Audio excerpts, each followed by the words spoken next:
Hi, today we're going to talk about how do you make a UX research deck. This is something that I just want to share with you because I wish that it was shared with me when I was getting started in doing research. If you're like me, sometimes you feel like you're faking it until you're making it. A lot of times you're doing things and you don't exactly have a mentor or anyone paving the way or telling you exactly what to do. And so you go ahead and just improvise and kind of learn along the way. Well, I'm going to present to you a way that I've been creating insight decks, roughly, and give you kind of a format. And I'm just going to walk you through various sections of a deck and just kind of give you some pointers along the way. My name is Ken, and you're watching Mastering UX.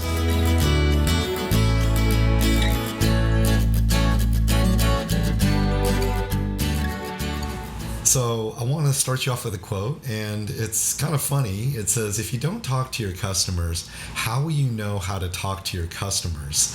This is from Will Evans, accountant lead at Leading Agile.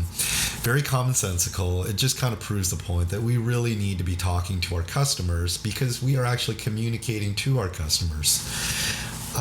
So I'm going to start off with the presentation slide, right? And you have a cover, and you may think it's very commonsensical on how to create a presentation cover, but I just want to point out a few things. When you create the cover and you title it and the elements that are on this page, you want to make sure that you're looking at it through the lens of somebody who would dig this report up after 2 years. Maybe they're looking in a folder, and there's a lot of other decks inside of it. And so how do you make this deck so that that person could look at it and kind of immediately know that this is something that I'm interested in, or this is the one I'm looking for? So I definitely like to have things like the date in there. I like to have a little bit of context here in this. I say for Everyday Studio Radiant Intranet, so that you get something that's very specific. And then you'd be surprised, there's a lot of decks that I see that actually don't have a name. I don't know if it's because they're trying to be humble, but if it's not to be boastful when putting your name on it, but you want to put your name on it so that if somebody were to have any questions about the research that you're doing, or if they wanted to talk to you personally, they would have a name on this deck. And then another one, I'm kind of surprised. Sometimes I actually don't see a date on the deck. So those are just some simple things I just want to point out to you. The next one is a content slide, and I like to make this a little bit distinctive, add some color to it. And I want to point out that it's really good to make these clickable. You can kind of course, put hyperlinks and PowerPoints as well, and it kind of anchors you to the page. I just think that's just a nice little touch that you can do to your decks. The next one is for a background overview. I think it's really important to set, what was the purpose? What were you trying to do? Give people the context, because if we don't have the orientation on what problem you were trying to solve, or what kind of question you were trying to get answered, it's really hard to. There's a lot to be desired if you don't know that context. If you're being more scientific, it's not bad to have a hypothesis, and sometimes it's just a good exercise for you to create a hypothesis as you're going into that research. But I would say this is optional. Here's another optional slide: is a executive summary.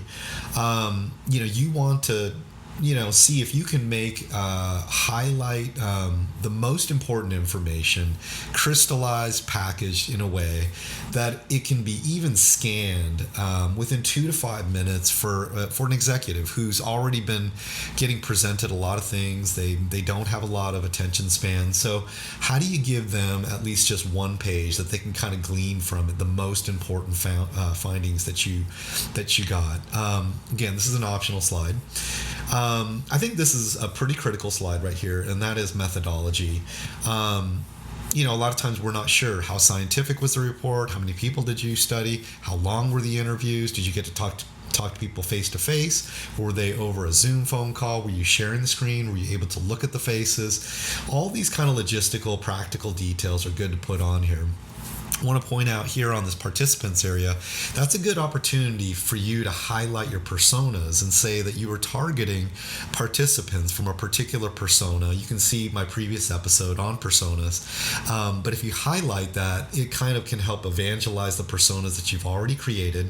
And then it also, it's always just a good way to remember that everything we're doing is through the proxy of a certain persona, a grouping, and so that you put some forethought into into what kind of groups of people that you would specifically like to talk to. And by the way, this is a slide that I will actually work on before I do the interviews, because it's a slide that helps me get prepared, and it's also a slide that I will need anyways while I'm going to do my findings. Okay, so now we're getting more into the meat of the presentation, and this one's called Core Wants and Needs. As you can see, there is a kind of a lavender strip across here, and something I like to do is add some color coding to sections so that you can kind of glance through the deck, page through it, and be able to see, quickly, that's that one section. I like to put together sort of a summary of maybe 4 major points. I like to do things that are in 3 to 7 kind of points. Otherwise, I just feel like everything gets lost. So I put a lot of thought into how can you group things in a way that you can kind of put in your pocket, you can remember it, it's digestible. I like to use icons, making it visual, having kind of bold headlines, short bullet points to make it all very glanceable and digestible. And then when you dive into that point, this one says critical processing. I still carry out this kind of color coding theme. It says core wants and needs over at the top. I like to get a lot of quotes on here. Quotes are powerful. Sometimes it doesn't matter how many quotes you got, but that one quote just kind of seems to just strike the get it factor into your audience. And then, you can be flexible. You can use more quotes, but I like to keep it quite digestible. And then on the left side, I've got kind of a summary of maybe some points that kind of give some more context on this point. This is just another example. As you're going through, you're going to have 4 of these points, as you had 4 on the introduction slide, and this says one-click reveal, kind of following the same format. And then you go to the next one. This is major themes. As you can see, I'm using a different color and dividing it up. And something I want to mention is these sections, they're kind of plug and playable. You can kind of take one out, put one in. As you're doing your research, you kind of consider what would be the right sections to kind of package together some important things that I really felt that came out of these interviews. So you got major themes. Something I want to point out to you is, themes are different from insights. So a theme is something that was recurring. You seem to hear it a lot. And it could be along the lines of a pain point. It could be along the lines of just something that you heard again. Sometimes you'll literally hear the same phrase over and over and over and over again. So these kind of things, you wrap them up into some distinct things that we definitely kept hearing consistently over and over. Same kind of format. And if you want to have some flexibility, making one section look one way, another section look another way, that's totally okay. So you got that green kind of highlight to kind of let you know what section you're on. And then you're going to have another one, such as communication simplification. And then here's another one, pain points and challenges. Something I want to point out here is your audience might be sensitive to the word pain points, so it's okay to use the word challenges. Another thing that I want to kind of point out to you is sometimes people use an icon that looks like an alert or it looks very painful. Depending on your audience, you don't need to go that way. Just you're trying to point out something that we can learn from. And if you can make the audience a little bit more at ease in receiving these points, and they're also having certain kind of fears that this deck is going to be kind of spread around. And so if you can present these things, and another way, if you really feel that you're kind of in trepidation about presenting these points, another way is you can angle it is present it as opportunities. On the flip side of a pain point, there's an opportunity for improvement. And so these are just some things to think about. Sometimes you're in an organization that loves to hear about the pain points. They're very open. They actually feel that the pain points are the most insightful part of the insights, and that's great. But I just wanted to point that out. Okay. So same process. You're going to kind of dive deeper into the different points on pain points, and then now I come to this point: key insights. So yeah, key insights. This is something that I'm really passionate about. This is the goal. This is the most important thing that you have distilled. And so a key insight, again, is different from a theme. A theme is something that you've heard quite frequently and quite consistently, but a key insight is something that has two ingredients. You can catch this, you can dive deeper into a previous video that I did about doing insights, but I'm just going to leave you off at these 2 points. An insight is something that has a unique perspective, or a perspective that's not so easy to see. And then also, a key insight is something that it offers some kind of value. There's benefit. It's mutually beneficial. And so because it has something that's unique, something that's not seen, it's not so easy to see, and it provides benefit to the organization and to the user, this is really the point that you really want to emphasize, that these are some things that we really want to kind of maybe take some pause and some thought on, and kind of consider, is there some things that we can pull out of this to take our project maybe to the next level. Okay. Here's a very optional slide, and that's recommendations.